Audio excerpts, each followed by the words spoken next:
I'm very grateful to have with us Ms. Minu-Budhia, psychotherapist and counselor, founder, director, Training Minds, Chef I Can Fly. I extend a hearty welcome to our very own, extremely renowned singer, Ms. Usha-Uthup, to this forum. Usha. It is also my pleasure to welcome Dr-Rupali-Basu, Chairman ICC National Expert Committee on Women Entrepreneurship, Director and CEO, Women Hospital.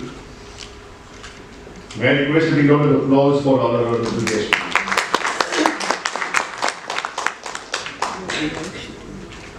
Ladies and gentlemen, let me begin by saying that even today, women in our country face huge challenges as entrepreneurs.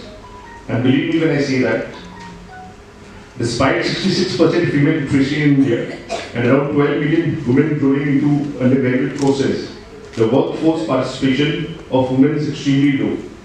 It is barely 14% of the total entrepreneurship in India. India was ranked 70 among 77 countries on the Female Entrepreneurship Index. India's low ranking index proves that the underlying conditions for women entrepreneurship in the country are not much favorable as compared to the countries with a high index one. Mastercard Index of Women Entrepreneurs 2019 tells us India ranks 53 among the 57 countries. Which simply means out of every 100 business owners in India, only 7 of them are women. The reason behind this could be fear of failure, which is as high as 50% in India compared to 36% globally. Now that I've told you all this, I must also tell you that we are taking rapid strides in our endeavor to empower women as entrepreneurs. And how this is happening? Well, to begin with, few initiatives from the central government. The Bharatiya Mahila Bank set up by the central government in 2013 has over 103 branches in almost all the states of our country and helping women entrepreneurs. In 2017, it has been merged with SBI for ensuring greater banking outreach to women. Other schemes like Shri Shakti by SBI, Akshya Mahila Arthik Sahay Yojana by Bank of Baroda, to name a few, are some of the key initiatives that are taken by the nationalized commercial banks to boost the women entrepreneurship. ICC is conducting this conference, Inspiration Empowering Budding Women Entrepreneurs. And this conference will bring together leaders and successful women entrepreneurs and business experts to share the business strategies and experience to inspire and mentor women who are aspiring to start their new business. With this, I end my interest here and welcome all our eminent guests and speakers once more. I look forward to a fruitful deliberations. See so many wonderful people here in this room. We've been here so many times in my 50 years of singing that Oberoi Grand has become part of our bloodstream actually. So I'd like to say thank you to each and every one of you and to you for inviting me to be a part of this inspiration and this inspirational journey. I've been singing for 50 years, ladies and gentlemen, so if you feel like giving me a hand, I'll be really happy.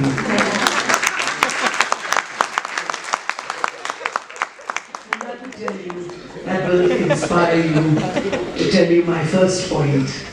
Just be natural. You know, it's so important. In a place where, I don't know, shall I say, in a time when we're all thinking of how better we can be somebody else, we lose ourselves. And I think that is so important.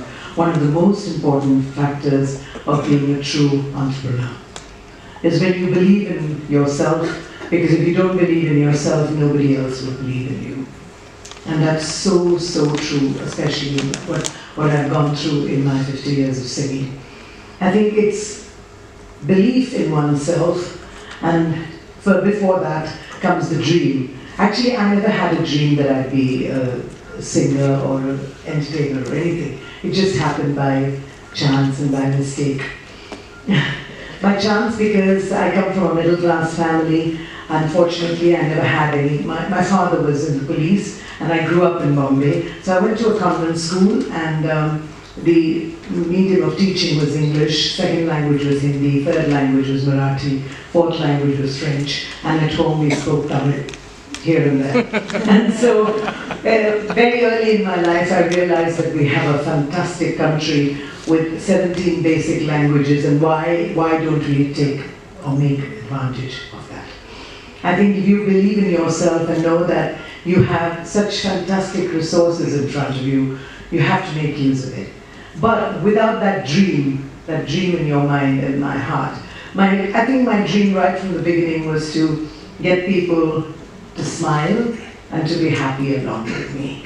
And I think when that happened in my first accidental concert, or shall I say appearance in Madras at Chennai, in a small little nightclub called Nine Gems, where my aunt just said, she was director of tourism. So I come from a very governmental background actually, and very sheltered life in Bombay. Many people think that Bombay is the big thing, but I led a very sheltered life. The first time I even knew what it was, I mean what alcohol was all about, was after I come to Kolkata.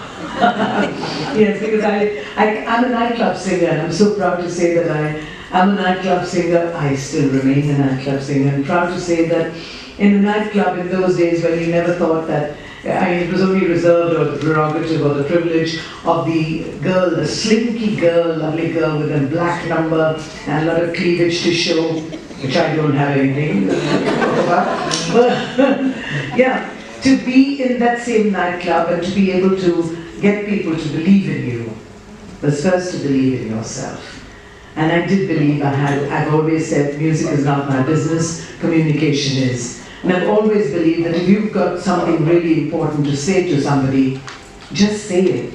Because if you think that will make a difference, it's made a difference to you, and it's made a difference to me, it will make a difference to others. And see what a big difference it's made in these 50 years. Without ever meaning to be an entrepreneur, or without ever meaning to be stage managed or anything like that. People today, when they rewind and they want me to talk, give bites, and talk on interviews, they always ask me, how did you think of this great strategy? Well, let me tell you, there was no strategy, there was no marketing, there was no positioning. As I've already said, I come from a very, very middle-class family, and I just wore what my mother wore and my sisters wore, and that was a sari straight out of school. I wore the shalwar kameez for a little while, and then I got into a sari. And when I went to work, when I went to sing, I just wore a sari because that's the only thing that I had, but I was always well turned out and well matched out. So I think if you really believe in yourself and believe that it would make a difference to everybody else, it made a huge difference to me. To me is very vital, very important, and that is what is the need of the hour for our country today. We still have poverty, we still have a long way to go to reach up to our aspirational levels. And that's how I think I will do any activity, whenever, whatever the opportunity I have, to make sure that women activity, women entrepreneurship moves ahead. And that's how we created ICC Inspiration. We chose that word inspiration.